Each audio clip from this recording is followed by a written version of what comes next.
السلام عليكم. اليوم غادي نتناولوا واحد الموضوع اللي تيدخل في ضمن التاريخ المنسي ديال المغرب. عرفتي داك التاريخ اللي ما قراوناش او ما بغاوش يقريونا، لاننا غادي نتناولوا واحد الموضوع اللي قليل ما تيتم المناقشه ديالو في كتب التاريخ وعند المؤرخين، فما بالك بالمناظر الاعلاميه. لانه اليوم غادي نتكلموا على الموضوع ديال العلوج. شكون هما العلوج؟ هما واحد الفرقه ديال الجنود النصارى او من اصول نصرانيه اللي دخلات في خدمه ديال سلاطين المغرب ابتداء من القرن 16 واللي ترقات من داخل المخزن المغربي، وكذلك لعبت واحد الدور حاسم وفعال في معظم المعارك ديال المغرب في هذاك الزمان، واللي باقي عندها واحد النفوذ عندنا في بلادنا خصوصا في ميدان الاعمال الى اليوم. فشكون هما العلوج وكيفاش حتى دخلوا في الخدمه ديال سلاطين المغرب وشنو هو الدور ديالهم بالضبط؟ الجواب ديالكم في هذه الحلقه هذه. بغيت بهذا المنبر هذا نوجه التحيه لعائله العلج اللي تربطني معهم واحد العلاقه خاصه، وكذلك التحيه لجميع العلوج ديال المغرب. يلا سير على الله.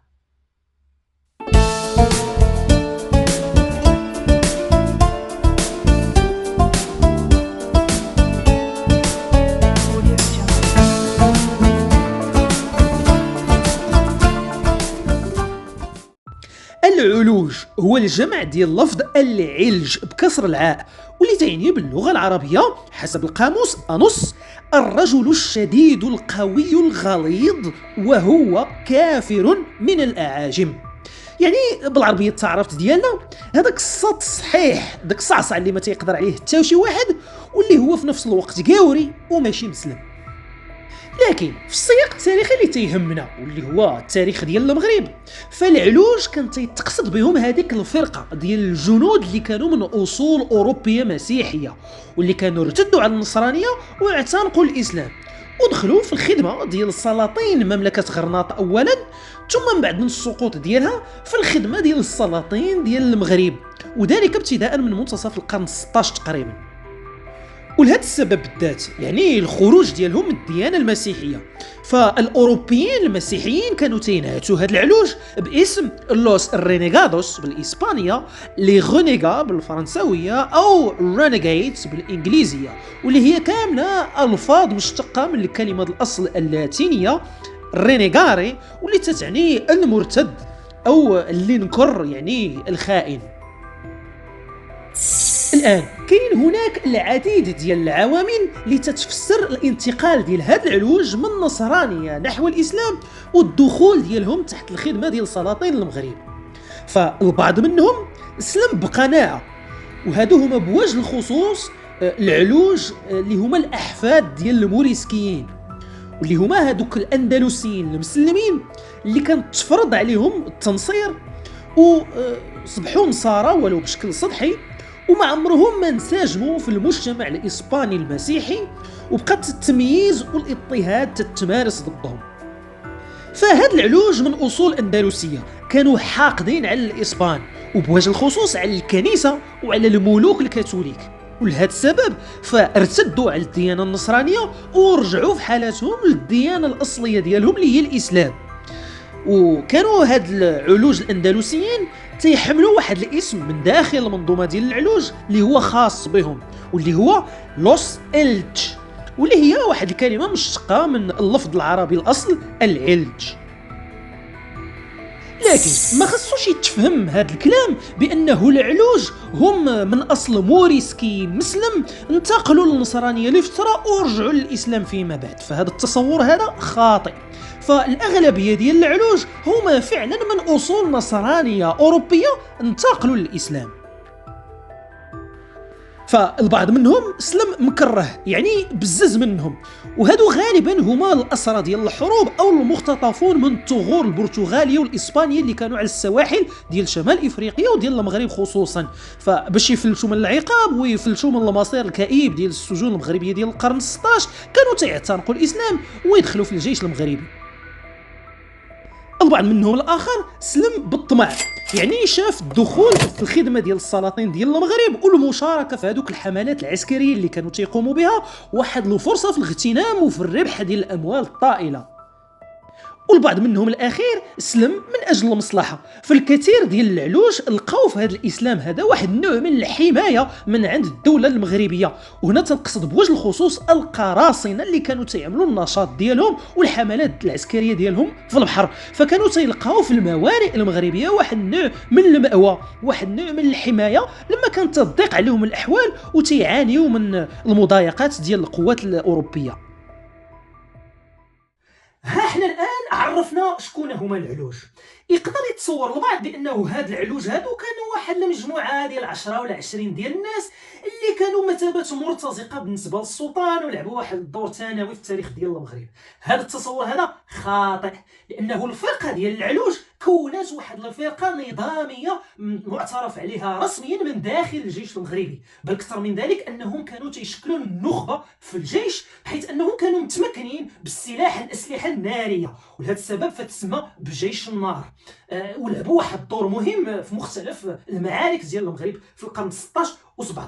بل اكثر من ذلك العلوش ترقاو من داخل المخزن وصبحت عندهم مناصب كبرى، لدرجه انه الحارس السلطاني اللي كان تيشرف على السلامه ديال السلطان كان متكون حصريا من هذه الفرقه ديال العلوش. كيفاش وقع هذا الشيء؟ تبعوا معايا.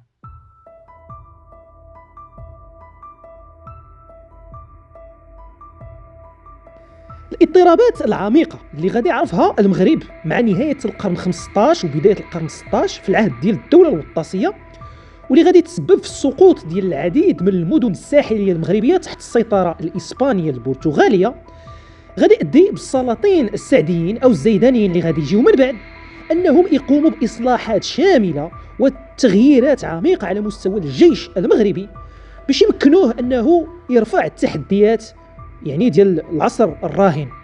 ما بين ضمن هذه الإصلاحات إدخال الأسلحة النارية يعني المكحلة والمدافع، وهذا السبب بالذات هو اللي غادي يجعل هاد السلاطين السعديين أنهم يلتجئوا للعلوج اللي كانت عندهم هذه الخبرة من أجل قيام بهذه الإصلاحات.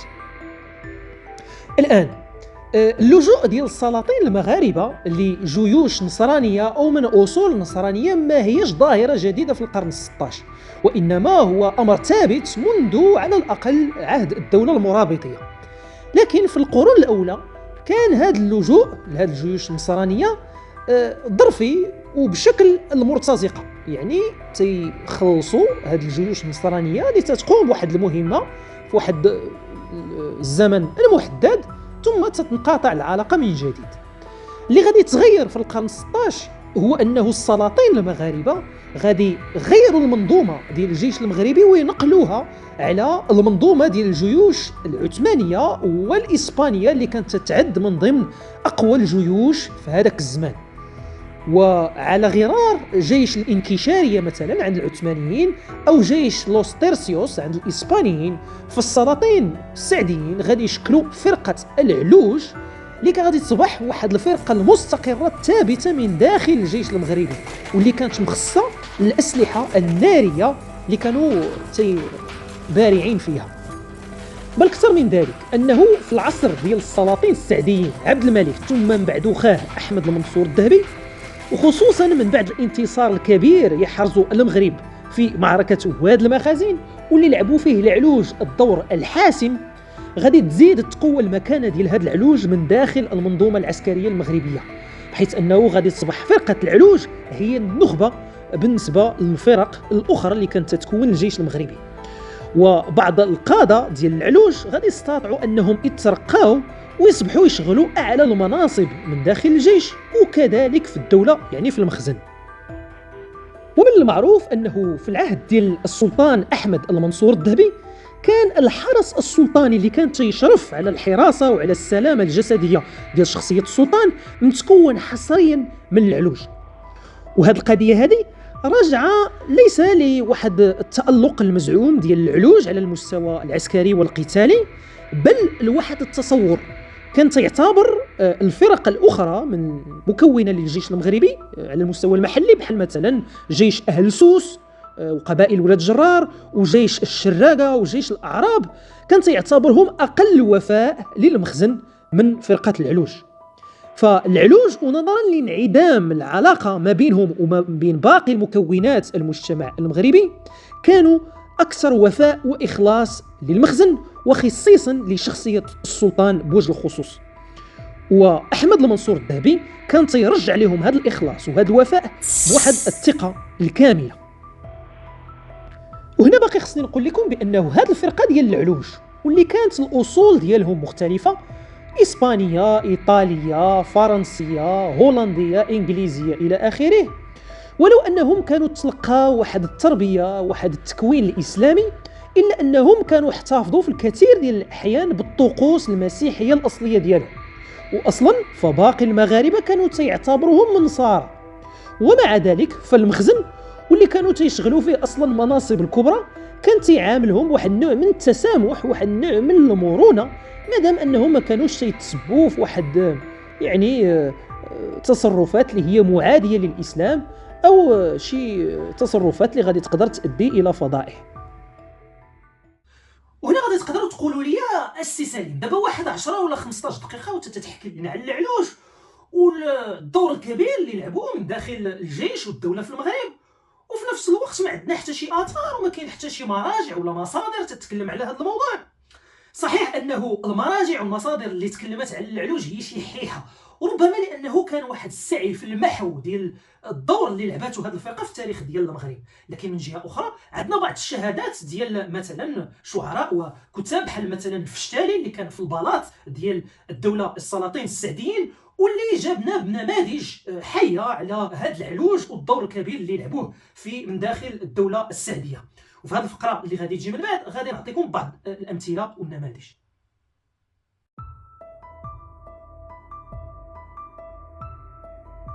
وربما لا أشهر العلوج اللي دخلوا في الخدمة ديال سلاطين المغرب في التاريخ هو هذاك العلج المشهور المعروف باسم جودر باشا، واللي الاسم الحقيقي ديالو هو دييغو دي غيفارا، واللي كان من مواليد واحد المدينة سميتها كويفاس دي المانسورا في جنوب شرق إسبانيا، واللي دخل في الخدمة ديال السلاطين كيف ما قلنا، واللي كان أحد القادة ديال الجيش المغربي أثناء معركة واد المخازن. لكن الاسم ديال جودر باشا غادي يبقى مرتبط بوجه الخصوص بالحملة العسكرية اللي قام بها المغرب في الصحراء وفي مدينة تيمبوكتو، والبطولة ديالو أثناء معركة تونديبي اللي كانت غادي تسبب في انهيار إمبراطورية تسونغاي والسيطرة ديال المغرب على باشوية تيمبوكتو وعلى هذوك النواحي. وما يمكنلناش نذكروا القائد جودر باشا بلا ما نذكروا الاسم ديال الرفيق ديالو في هذيك الحمله نحو الصحراء، القائد محمود ابن زرقون، واللي كان حتى هو اسباني موريسكي الاصل من مواليد مدينه كواديكس، واللي غادي يصبح اول باشا مغربي على مدينه تيمبوكتو. ومن ضمن هاد العلوج اللي كانوا من اصول اسبانيه موريسكيه كذلك نقدروا نذكروا على سبيل المثال سعيد ابن فرج الدكالي، واللي جاء شي شويش قبل من هذوك الزوج الاولين في منتصف القرن 16 تقريبا، واللي كان من مواليد غرناطه. فهاد سعيد ابن فرج تيرجع له الفضل في تاسيس فرقه العلوج من داخل الجيش المغربي، واللي كانت تتسمى انذاك بجيش النار. كما انه سعيد بن فرج واللي كان تيشتغل في اول الامر في القرصنه ابتداء مدينه تطوان غادي تسبب في القاء القبض على واحد العدد هائل من المسيحيين اللي كانوا غادي يطعموا هذيك فرقه العلوج. ومن ضمن هاد المسيحيين نيت هذاك القائد جودر باشا بنفسه. ونقدروا نذكروا كذلك الاسم ديال رضوان العلج واللي كان من اصول برتغاليه. علاش نذكر لكم رضوان العلج؟ لانه هذه الشخصيه هذه كانت غادي تلعب واحد الدور حاسم اثناء معركه واد المخازن. فرضوان العلج واللي كان هو الحاجب ديال السلطان عبد الملك هو اللي كان غادي ياخذ القرار ديال اخفاء الوفاه ديال هذاك السلطان في الوقت اللي كانت فيه المعركه غير محسومه. فهذا القرار الجريء اللي خدا رضوان العلج اكيد انه غير المجرى ديال تاريخ بلادنا الى الابد. وما يمكن ليناش نتكلموا على العلوج بلا ما نذكروا الاسم ديال القائد سليمان القرطبي المعروف كذلك بالاسم ديالو الاصلي فرناندو ديل بوسو، واللي كان من مواليد مدينه قرطبه. هذا القائد سليمان القرطبي كان غادي يلعب واحد الدور حاسم اثناء المعركه ديال واد المخازن بصفته قائد على الحرس السلطاني وكذلك قائد على الفرقه ديال العلوج، حيث انه هو اللي غادي يقوم بهذيك الهجمه الحاسمه اللي كانت غادي تؤدي الى انكسار الجيش البرتغالي والوفاه ديال الملك البرتغالي دون سيباستيان. ففرناندو ديل بوسو او سليمان القرطبي كان غادي يترقى من بعد هذيك المعركه في مناصب عليا من داخل منظومه المخزن، بل اكثر من ذلك انه غادي يصبح احد الاقارب المقربين ديال السلطان احمد المنصور الذهبي، وذلك طيله الفتره ديال الحكم ديالو. وكيف ما قلت قبل قليل فالعلوج ما كانوش فقط من اصول ايبيريه، بل كانوا من اصول مختلف الدول الاوروبيه المسيحيه.